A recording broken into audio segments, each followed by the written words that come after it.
1776, the year America nearly disappeared. You think you know the story of American independence. You've heard about the Declaration, the glory, the triumph of freedom over tyranny. But let me tell you what really happened in 1776. This wasn't a story of inevitable victory. This was a story of catastrophic defeat, desperate retreat, and a ragtag army that came within inches of complete annihilation. This was the year America nearly disappeared before it ever truly began. Picture this, it's the summer of 1776 and George Washington stands on the heights of Brooklyn, watching the most powerful military force on earth descend upon New York. He's 44 years old, a Virginia planter who's never commanded anything larger than a regiment, and now he's responsible for an army of farmers, shopkeepers, and boys who have barely held a musket. Across the water, a forest of masts fills the harbor. British warships, hundreds of them, their sails blocking out the horizon. 32,000 professional soldiers, the finest fighting force in the world, backed by Hessian mercenaries renowned for their brutality.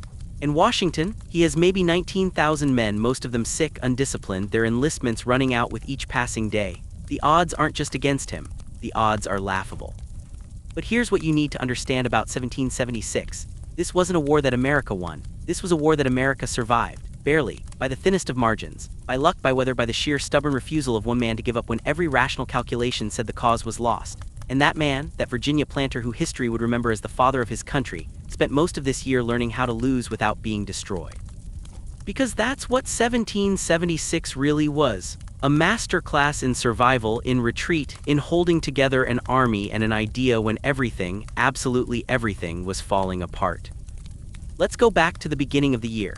January 1776. The siege of Boston is dragging on. Washington's army surrounds the city, but they're in no shape to attack. They're short on everything: gunpowder, cannons, discipline, experience. The men are restless. Their terms of enlistment are expiring. Some are already leaving, just walking away from camp and heading home because they miss their farms, their families, their normal lives. Washington writes letter after desperate letter to the Continental Congress, begging for supplies, for reinforcements, for any kind of support. And what does he get? Platitudes, encouragement, but very little actual help. Then comes Henry Knox, a portly bookseller from Boston who had the audacity to believe he could move 60 tons of artillery across 300 miles of winter wilderness. You want to talk about audacity? Knox took 59 cannons from the captured Fort Ticonderoga and dragged them through snow and ice across frozen lakes and mountain passes using sleds and oxen and sheer willpower. It took 2 months. Men and animals died. Sleds broke through ice. But Knox delivered those guns to Washington, and suddenly the equation changed. Washington fortified Dorchester Heights overlooking Boston, positioned those cannons where they could rain death down on the British fleet, and General Howe, the British commander, looked up at those heights and realized he had no choice. On March 17th, the British evacuated Boston, packed up their army, their loyalists, their supplies, and sailed away. And for a brief, shining moment, it looked like maybe, just maybe, this rebellion might actually work. Washington was hailed as a hero. The Continental Congress struck medals in his honor. The cause seemed alive, vibrant, possible, but Washington knew better. He knew the British hadn't given up. They'd simply repositioned, and he knew exactly where they were going next: New York. New York was the key to everything. Control New York and you control the Hudson River. Control the Hudson and you cut New England off from the other colonies. You split the rebellion in half. Washington knew this. The British knew this. And so began the race to fortify New York City, a race that Washington was destined to lose because you cannot defend the indefensible. And New York, surrounded by water, approachable from a dozen directions, was utterly indefensible against a navy that ruled the seas. But Washington tried anyway. He marched his army south, spread them across Manhattan, Brooklyn, fortified every hill and crossroad they could find, and then he waited. Summer came, the heat was oppressive, disease ripped through the camps, dysentery, typhus, smallpox, men died in their tents, burning with fever, calling for their mothers, and still the British didn't come. June passed. July. The Declaration of Independence was signed on July 4th, read aloud to the troops, and the men cheered and tore down the statue of King George III in Bowling Green, melted it down to make musket balls. They were fighting for something now, not just against something. They were fighting for a new nation conceived in liberty, dedicated to the proposition that all men are created equal. And then the British arrived, not with a few ships, not with a small force, with everything. Late June, early July, ships began appearing on the horizon. Dozens at first, then hundreds. British, Hessian, the greatest amphibious assault ever attempted up to that point in history. By early August, Howe had landed on State Island with the full weight of the British Empire behind him. Washington watched from across the water and knew with terrible certainty that the real war was about to begin. The Battle of Brooklyn, fought on August 27, 1776, was a catastrophe. Let's not mince words here. It was a complete and total disaster for the American cause. How outflanked Washington sent 10,000 men on a night march through the Jamaica Pass, a route that Washington's intelligence had somehow missed, somehow left unguarded. At dawn, the British fell on the American left flank like a hammer. The American forces, caught completely by surprise, shattered. Men ran. Units dissolved, hundreds were killed, thousands captured. The Marylanders, brave beyond measure, made stand after stand to cover the retreat, bought time with their blood, and were virtually annihilated. Washington watched from Brooklyn Heights, and according to witnesses, he wrung his hands and cried out, "Good God, what brave fellows I must this day lose." The survivors fell back to fortifications on Brooklyn Heights, trapped with their backs to the East River. Howe had them. All he had to do was press the attack, storm those fortifications, and the war would be over. The rebel army would be destroyed. Washington would be captured or killed. The revolution would die right there in Brooklyn. But Howe hesitated. He'd seen what happened at Bunker Hill the year before, where frontal assaults on entrenched positions had cost the British dearly, so he decided to do it properly, methodically. He'd lay siege, bring up his artillery, starve them out, or blast them into submission. He had time. They were trapped. What could they do? What Washington did, on the night of August 29, 1776, remains one of the most audacious retreats in military history. Under cover of darkness and fog, he evacuated 9,000 men across the East River to Manhattan.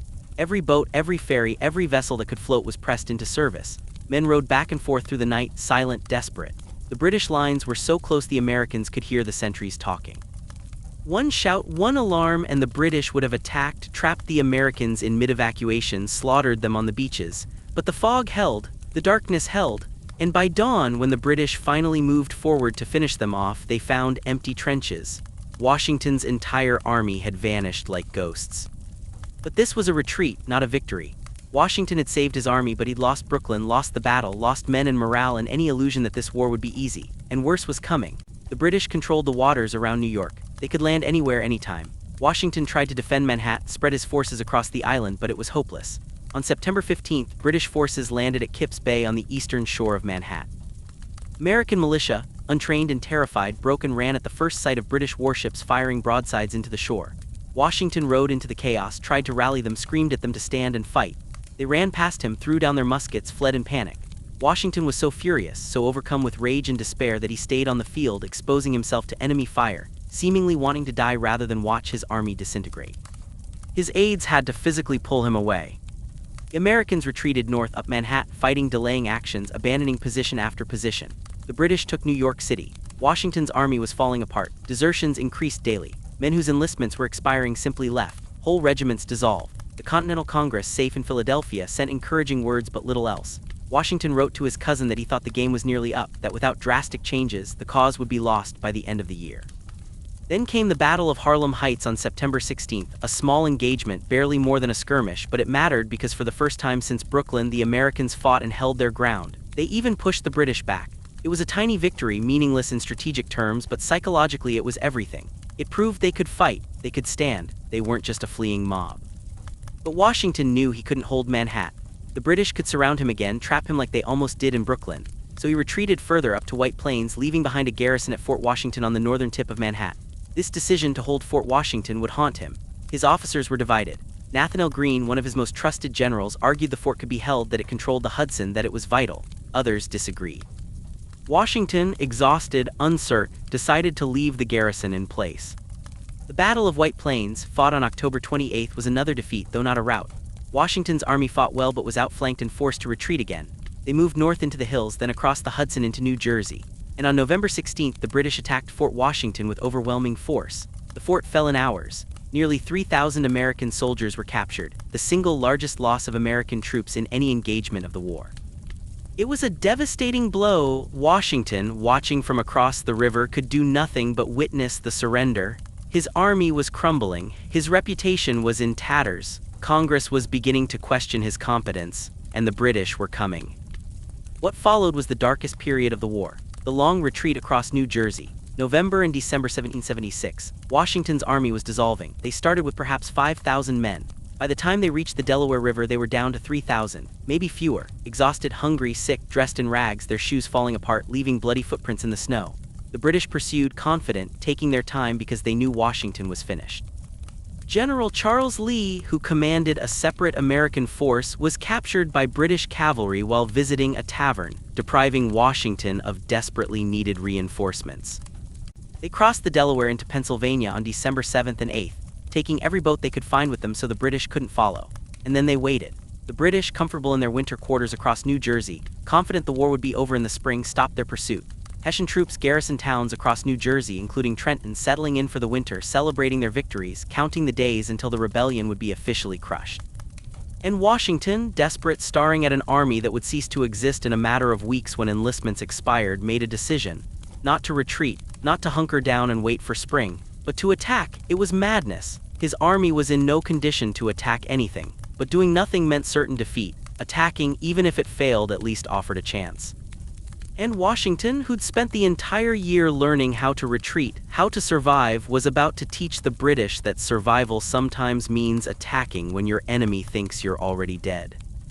Christmas night 1776. You know this scene from paintings, from history books, Washington crossing the Delaware, but the paintings don't capture the reality, the desperation, the freezing rain and sleet, the chunks of ice in the river, the boats overcrowded with men and horses and artillery. The crossing took hours longer than planned. They were supposed to attack before dawn. They didn't even finish crossing until 4 in the morning. The plan called for multiple forces to cross at different points, but only Washington's division made it across. Everything was going wrong, but Washington pressed on. They marched 9 miles to Trenton in a winter storm. Sleet and snow, wind cutting through their thin clothes, men fell too weak to continue. Guns got wet, 2 men froze to death on the march. But they kept moving, this ghost army, this collection of desperate men who had nothing left to lose. They reached Trenton at 8 in the morning, December 26th, the Hessians sleeping off their Christmas celebrations. Were caught completely by surprise. The Americans attacked from 2 directions, artillery in the streets, musket fire from buildings. The Hessians tried to form up, tried to fight, but they were overwhelmed. In less than 2 hours it was over. Nearly 1,000 Hessians captured, ammunition, supplies, weapons, and not a single American soldier killed in the assault. The victory at Trenton was more than a military success, it was a resurrection. The cause, dead just days before, was suddenly alive again. Enlistments that were set to expire, men re-enlisted. Morale that had collapsed, it soared. Congress, which had been preparing to flee Philadelphia, suddenly had hope again. And Washington, the general who'd presided over disaster after disaster for 6 months, was a hero once more. But he wasn't done.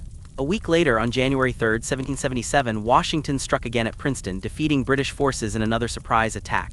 These victories didn't change the strategic situation dramatically. The British still controlled New York, still had overwhelming force, but they changed everything that mattered. They proved the revolution wasn't finished. They proved Washington's army could fight and win. They proved that this wasn't just a summer rebellion destined to fizzle out in winter. The year 1776 began with hope, descended into catastrophe, and ended with resurrection. Washington's army went into winter quarters at Morristown, depleted but intact, defeated but not destroyed. The British, comfortable in New York, would have to wait until spring to finish the war.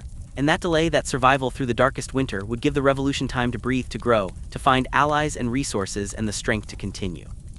But let's be clear about what really happened in 1776. This wasn't a story of brilliant military strategy.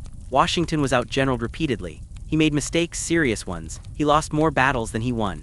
His army came closer to complete destruction than most people realize. The British had multiple opportunities to end the war, to crush the rebellion completely. They failed not because Washington outfought them, but because he outlasted them. He kept his army together when it should have disintegrated. He retreated when necessary, attacked when possible, and above all else, refused to give up.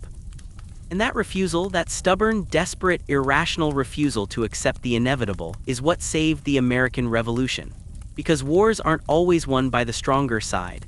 Sometimes they're won by the side that simply refuses to quit, that absorbs defeat after defeat and keeps coming back, that finds a way to survive until survival becomes victory. George Washington in 1776 wasn't the marble statue you see in monuments.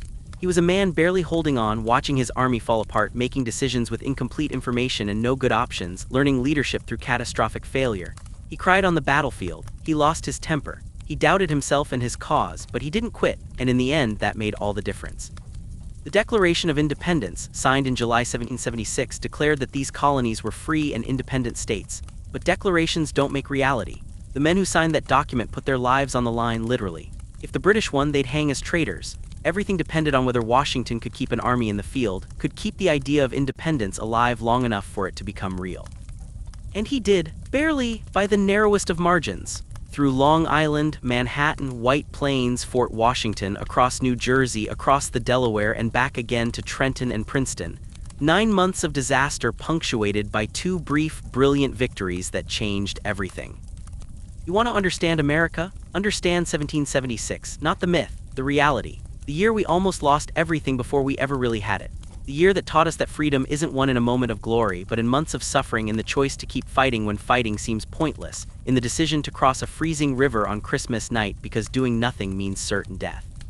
That's the real story of 1776, not inevitable victory but improbable survival, not a triumphant march to freedom but a desperate scramble to avoid annihilation. And in that survival, in that refusal to die, a nation was born, not because it was destined to exist, but because a few thousand men, led by a Virginia planter who learned to lose without being destroyed, decided that some ideas are worth freezing for, worth bleeding for, worth everything you have to give. The year 1776 didn't create America. It created the possibility of America. And sometimes, in the darkest moments, when everything is falling apart and the cause seems lost, possibility is enough. It's everything. It's all you need to keep going one more day, to fight one more battle, to cross one more river in the middle of the night because giving up isn't an option. That's what Washington gave us in 1776, not victory, hope. And hope, it turned out, was exactly what we needed.